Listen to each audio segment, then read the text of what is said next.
Your Kansas City Chiefs found their high gear. It just took a little bit of Mahomes magic, some Saunders sizzle, and whatever else they could put together with baling wire and gum or whatever else they had to get it done, but they did. We're going to get into it all with Matt Derrick live from the stadium tonight on Locked On Chiefs. From the land of the free and the home of the Chiefs, this is the Locked On Chiefs podcast. Welcome back, Chiefs Kingdom. It is a win, and we're happy for you. We're brought to you by PrizePicks, the easiest way for you to just pick more or less and get something done in daily fantasy sports. Check them out with our code Locked On. We'll tell you more about them coming up. Big game has come to its conclusion. It took overtime. I hate it for a Sunday night. Matt already wants to go home. You can catch him at Chiefs Digest in his breakdown tomorrow. But, Matt, we're going to start right at the top with you. Big takeaway. They got punched in the face and lived to tell the tale. Is this what had to happen for this team to take the next step forward and get ready for a playoff stretch? Yeah, I mean, if you're going to be the number one seed in the AFC or close to it, and you want to be a Super Bowl champion, these are games you have to win. I mean, you're not going to have your A game every single week.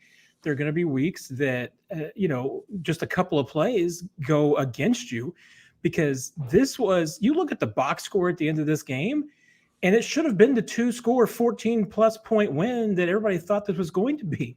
I mean, the numbers in the box score are an absolute and total mismatch. But, a couple of plays that the Titans made in the first half and some things that the Chiefs just didn't get done on their side, slowed them down and played into it. And it made this into a much, much closer game than it should have been. But you're right. I mean, perseverance and persistence were a couple of the buzzwords that you heard from the coaches and the players after this game. And that's what this was one of those, as Andy Reid would say, that you just got to grind it out. You got to dig down deep and win these kind of games. And that's why this team is the team that they are. Champions win games like this, and 500 teams don't. And this is a championship team. I think that you saw it tonight, and I really thought it was interesting to see Kadarius Toney get involved in the offense early on. I thought seeing him out there on the first play really says a lot about what they want to do with him and getting him involved in the offense early. You saw him, I think, a little bit more in the third quarter, but he didn't play much else. I'm going to be very curious to see how many snaps he got. But this game was really dictated by different quarters throughout the game. Kelce and Mahomes got going early on, and then they took away Travis Kelce, and then it started becoming the Juju show, and a lot of different things made this game happen for Kansas City. But the thing that made this game happen the most for them was taking the Titans to 9 straight drives without allowing a point. Yeah, and and the Titans, one of the reasons why they've had the success that they've had against the Chiefs, I mean, coming into this game, Travis Kelce was 1-5 in his career against the Titans. And a big reason why is because the Titans have always played him pretty well. And Mike Vrabel in his years in Tennessee has always had a really good game plan against Travis. Most importantly, because they play him super physical. And they did it again tonight. I mean, Travis Kelce took a lot of shots. He took a lot of hits. I mean, they were absolutely challenging him and giving him the business every chance that they got. That might have been the most beaten up that I've ever seen Travis Kelce at the end of the game. And he won't admit it. I mean, he'll tell you, hey, it's football. That's the way it is. But I don't think there's any doubt. I mean, you saw the hit that he took on the very first, I think, target that he had. He kind of tumbled end over end. He clearly was even reeling a little bit after that. And this wasn't a classic Travis Kelce game. I mean, he had some good numbers, but he also had a couple of drops. And there were a few moments where I think he looked a little tired and beaten up. Well, that's to be expected in a game like this, because the Titans were absolutely trying to do that. They were trying to take Travis Kelce out of this game by beating the ever-living tar out of him. He caused an interception, too. Sorry, I just want to throw that out there. Mahomes has so many interceptions that go right off his receiver's hands. They have to get that figured out in the coming years. Obviously, we're talking about this game. I think Kansas City overall played very well, and I was really impressed with a guy that stepped up behind Travis Kelce and Noah Gray. Yeah, big night for him, especially just a couple of really good key catches. I think both those on third down catches for conversions. That was big. And that's, I was really surprised looking at it that, Noah Gray coming into tonight, the most catches he'd ever had in the game was 3. His most yards in the game was 26. And I think that was a 26-yard reception that he had in a game. Mm-hmm. Hey, he's still a second-year player, but, we really haven't seen that kind of breakout game. And I'm not saying 3 for 45 is necessarily a breakout game, but those were some big plays. And I think they're ones that you can, build some confidence off of. I mean, we saw a little bit of Noah in the locker after the game. And I mean, he certainly looked like a guy who, was feeling pretty good, pretty confident after that game. It would be nice to be able to see him take that and parlay it into something down the road. Yeah, I think you have to, especially if Jody Fortson is going to continue to miss any kind of time. Good to him to step up, but he had to get the ball from the quarterback. And I think this game really hinged on a few plays. One, the Nick Bolton sniffing out that screen early, then Mahomes just saying, fine, if you guys aren't going to do this, I'll do it myself. Over my dead body. Exactly. That scramble, I thought that those were the turning points in this ballgame on either side. And I do want to talk about defense in the next segment, but for right now, it really comes down to Mahomes put this team on its back and said, no, we're not going to let this happen. Whatever I have to do, running the ball, taking a couple hits that I didn't think he had to. This is a game that makes me cringe for Patrick Mahomes a little bit because I think he is a little bit too loose with what he allows his body to go through.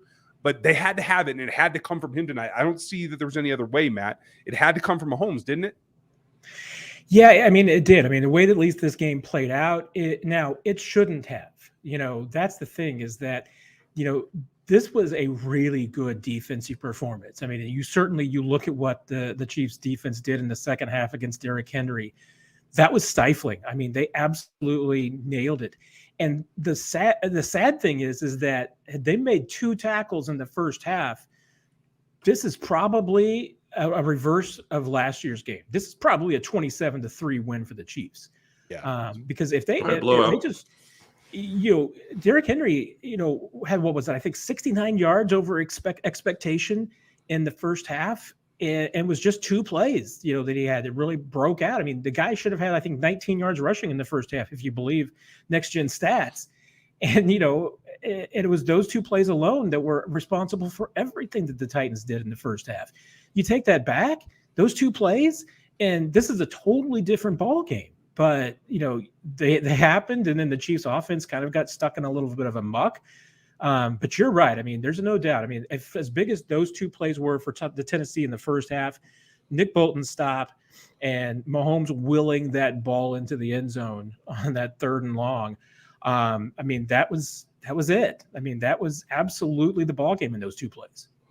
Yeah, that's what it comes down to. And I wouldn't have guessed that. There's a couple of things I wouldn't have guessed. If you guys took the more option. There were a lot of things I wouldn't have guessed about this game. Right? We're going to get into a number of them. But if you guys took the more option on 440 yards of passing for Patrick Mahomes, when you went over to PrizePicks, you made some money tonight. If you wanted to do that, all you had to do is pick a couple other players, 2 to 5.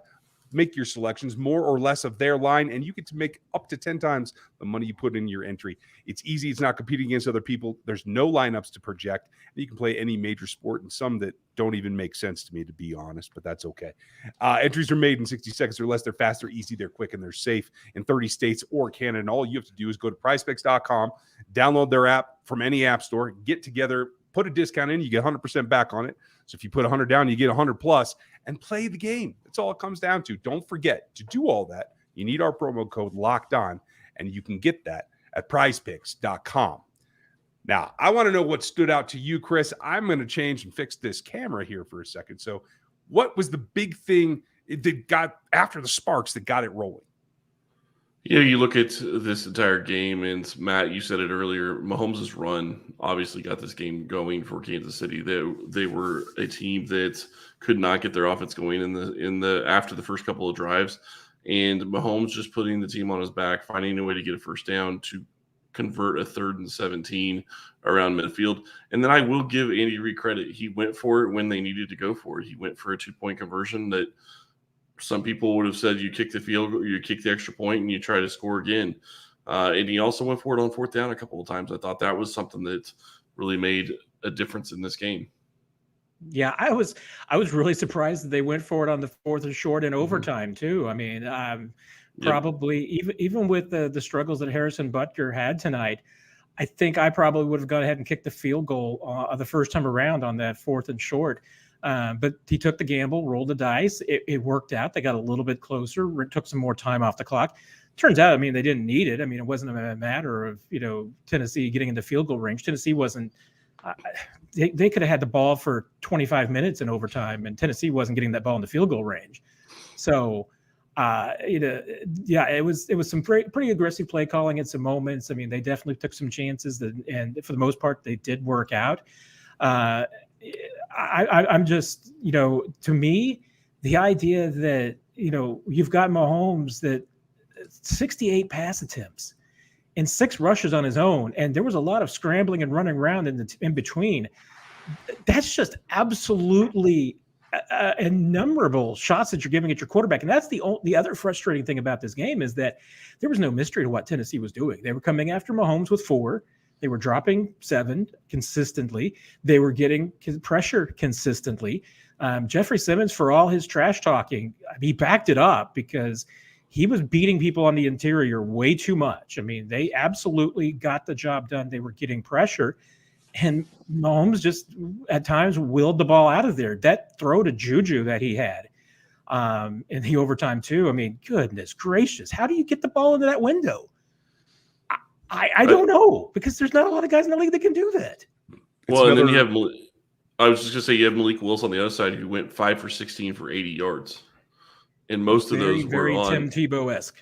Yeah. Most of those were on the first play of the game, a 48-yard pass that went, he threw it 4 yards and it went for 48.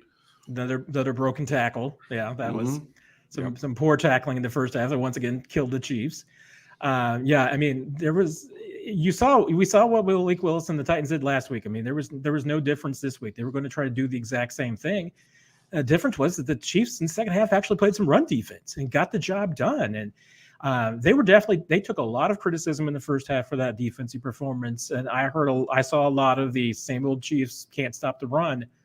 Woo, they stopped the run in the second half. I mean, that was a big time performance. And if this defense can do that more consistently, this is going to be a team that's going to be trouble down the road. I'm glad that you bring it up, Matt, because like I said, I think the turning point was that screen complete deconstruction that Bolton pulled off.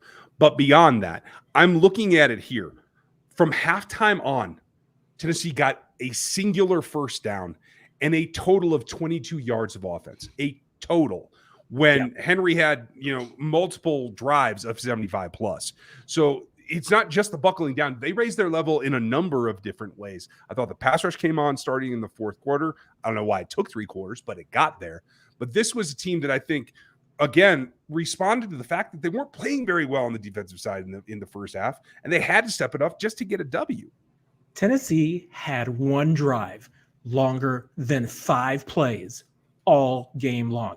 And that one marathon drive went 7 plays. I mean, there was no ability to sustain any momentum with the football whatsoever. And, on top of everything else, I mean, with the Chiefs running 91 plays, the first drive out of the box was 15 plays. And, and Andrew Wiley told me after the game, that was the first time he's had to hit the oxygen all season long, was after that first drive and 15 plays. That took him off right out of the box. But then, 91 plays, you've got 68 pass snaps that you're blocking. Well, 74 because you throw in Mahomes' scrambles. That was the most tired I have ever seen, I think, a single position group in my life, is that starting offensive line. Normally, those guys are just like everybody else. They come in, they're ready to hit the shower. I think to a T, every one of them took about 15 minutes at their locker, just sitting there trying to catch their breath before they could even go take a shower. And because this was an absolute marathon for those guys up front. And so I get a little bit of the struggles that they had, because, you're going to go out there and block for 74 pass plays, and especially doing some of the running around that they had to do with Mahomes taking off. I mean, the defense is going to get home. I mean, you're going to have a hard night. But they persevered. I mean, that once again comes back to what we began to show with. It was the perseverance and persistence of everybody, and the offensive line showed that too. Yeah, I think that you look at perseverance, and I think, Ryan, you hit the nail on the head talking about the defense earlier and what they were able to show in the second half, how they were able to shut things down. But I think, and don't get me wrong, I know Malik Willis is Malik Willis. It's a lot different than playing against Ryan Tannehill. But the Chiefs' DBs were all over the wide receivers the entire game. They didn't give them a chance to get involved in this game at all. And that, I think, played a big part as well, because when you take away that aspect of the game, you're not going to be able to be successful in the long term. And Matt, you said it as well. Those 2 long runs by Henry early on is really what kept the Titans in this game. Yeah, and and to the point about the coverage in secondary, I mean, that overtime period, those sacks were coverage sacks. I mean, it wasn't necessarily that the Chiefs was finally getting home or anything. I mean, the defensive front had its moments, but that was just absolutely no one open for Willis to go to, and there was no place for him to run because, as the game wore on, the Chiefs front certainly did a better job of maintaining their gaps and maintaining their edges, which they didn't do well in the first half at all. I mean, especially on those Henry runs. They over pursued. They were a little bit too aggressive. They took some risk, didn't pan out. But in the second half, you really saw them starting to stay a lot more assignment sound, and it paid off. Man, if they only had like a wide receiver kind of like A.J. Brown, I mean, I think that Titans offense could have done something. They got Chris Conley, but that wasn't enough. Yeah. I mean, there was a significant miscalculation on the part of the Tennessee coaching staff, because what Malik Willis can do is he can pull the ball out of an RPO and get yardage for you. I thought when they came out for the second half, that was the story that they were going to tell, and we were going to struggle to see the Chiefs be able to keep up with them. They didn't end up going that direction. I think that helped the Chiefs rally their defensive side of the ball, lock everything down, and put them in a position to come back. If not for that, I think it could have been a different tale. But a couple of notes in doing that, I thought McDuffie saved one of the long touchdown runs. They ended up scoring that drive. But McDuffie showed up and tracked down Henry. I thought he was quiet elsewise, like we were saying. They were in pretty good coverage on the wide receivers. In general, I thought George Karlaftis looked like he stepped up a little bit tonight too. So outside of maybe Sky Moore not really coming back to the ball enough, I thought like the rookie class put in a good evening, Matt. Yeah, and to your point too, I mean, because Andy Reid mentioned it in his post-game press conference about, those Derrick Henry runs, and he compared it to some pass runs when Derrick Henry has broken it off on the Chiefs, and they didn't catch him. Once he was gone, he was gone. And you saw a couple of times, I mean, McDuffie, Justin Reed, I mean, you saw them having the speed on the back end to catch up with him and to keep him from taking that all the way to the end zone. If one of those runs goes all the way, this game's over. And, and they showed the speed. And that's one of the things that the Chiefs wanted to do. I mean, get younger and get faster on the back end. And they absolutely did.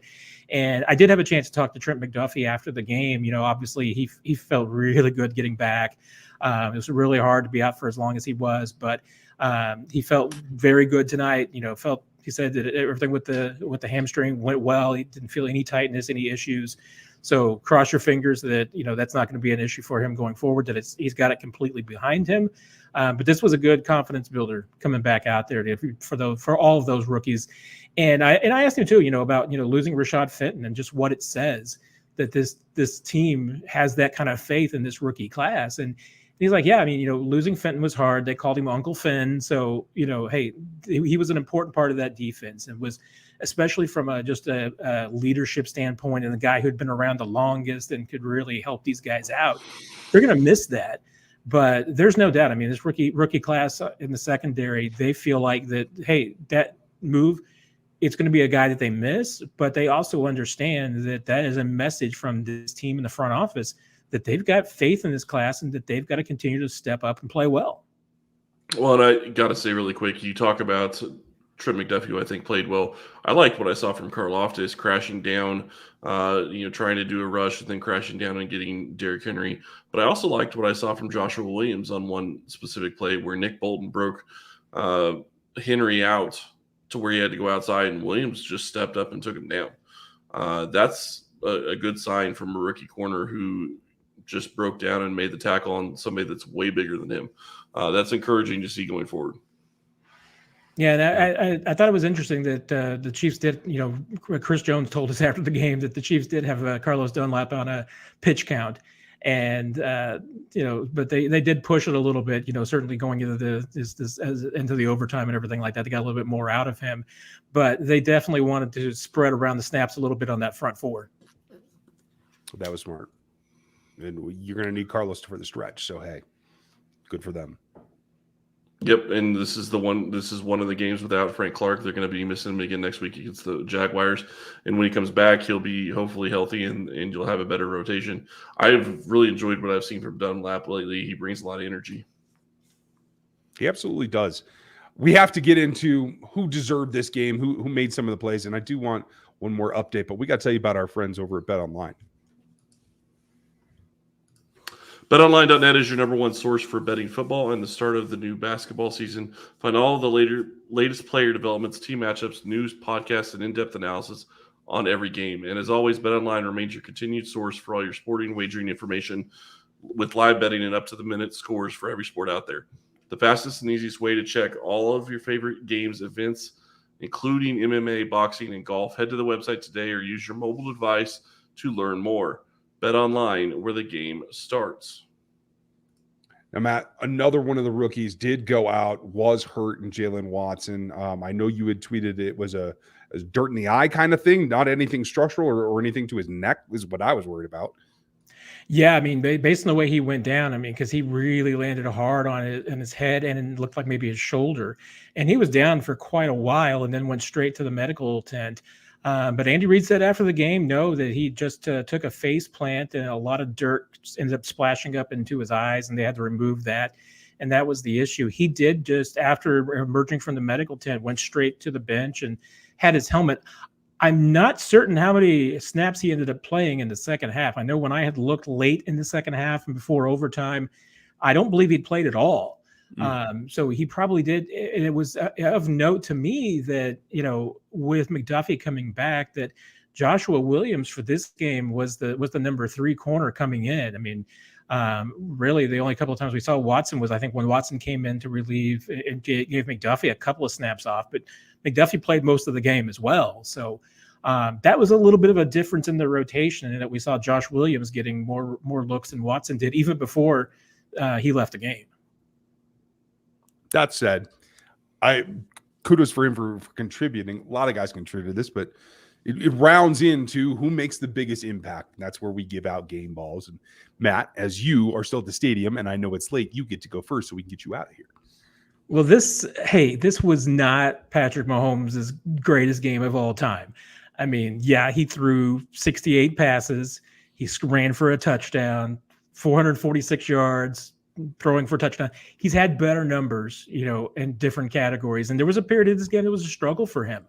But as Chris noted, he willed this team to this win. I mean, especially on the touchdown and the 2-point conversion that tied the game. He absolutely put this team on his back and carried it into the end zone twice. And then he takes the team down the field in the overtime drive and gets them down there making a couple of throws that I just don't think any other quarterback in the league makes. I mean, and once again, the connection that he has with Travis Kelce and then getting involved with Noah Gray and Juju Smith-Schuster. I mean, there was a couple of throws there that you just go LOL Mahomes. And so to me, Mahomes, that's all you can say. I mean, even when he's not his best, he's like pizza. He's still really good. Chris, what did you see? Who gets your game ball? Really quick before I give you that, I want to just mention this stat that they showed on TV right after the game was over. Patrick Mahomes tonight, first player with 400-plus passing yards, 60-plus rushing yards, and a rush TD in the same game. Definitely did not expect him to get something like that because that's not generally the way he plays. But I think you saw with what his legs were able to do today, I think that was really impressive. The other thing I want to say about Mahomes really quick, he is right now leading the league in passing yards and passing TDs. He is on pace for over 5,500 yards as we speak. That's insane. That is insane. And the first time in his career, he's thrown for over 400 yards twice in back-to-back games. So something to watch there too. My game ball, and I know you can make an argument for Travis Kelce on offense, but my game ball is going to Juju Smith-Schuster. And I give it to Juju because he just kept making plays when the Chiefs needed him the most. Travis Kelce had some good plays tonight. Some other wide receivers stepped up. We already talked about Noah Gray. Watson had a great catch early on, but MVS had a good catch near the sideline. But Juju is starting to do some of the things that Kelce does at times.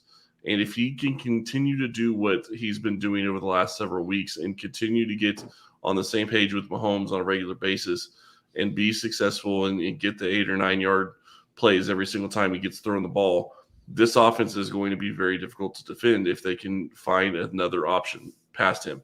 And just a really quick note, Kadarius Toney looks like it could be a lot of fun once they get him involved in the offense. Yeah, I think it's going to be a really interesting addition. Gives you a lot of options inside of the slots. And I think that can be really multiplied in how they can attack defenses. Let's see what they get there. I'm really excited. The way excited. he moves, I just have to say the way he moves on that field that's going to be a lot of fun. I can only imagine what Andy Reid's thinking. Absolutely. And they wanted to get him involved really quickly. Matt, it's been a long time coming, but I'm excited to be able to give this game ball because I've been waiting a couple of seasons. He's about 2 years late, but finally, with 6 combined tackles, a sack, a QB hit, and a TFL tonight. On the defensive side of the ball, my game ball goes to Colin Saunders. The Colin that we've been waiting for, the backflip Senior Bowl guy that showed off his athleticism and chased down what is probably this class's easily the most elusive quarterback in this current draft class.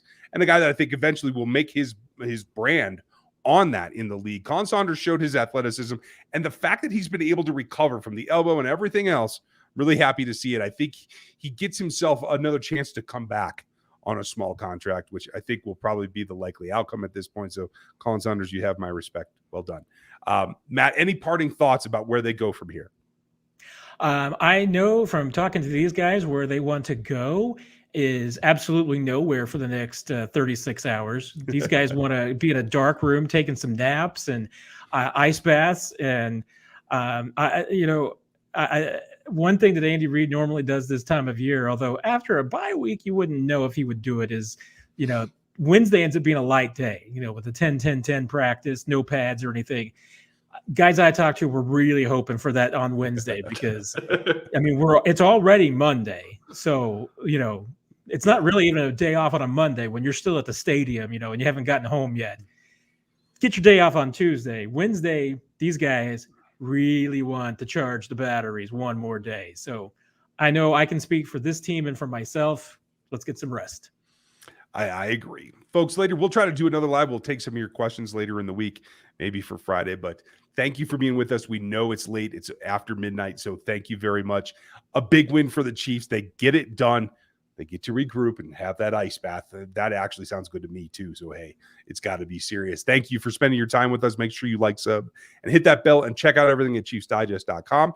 Matt, live from the stadium, thank you again for staying late. Folks, we'll talk to you tomorrow.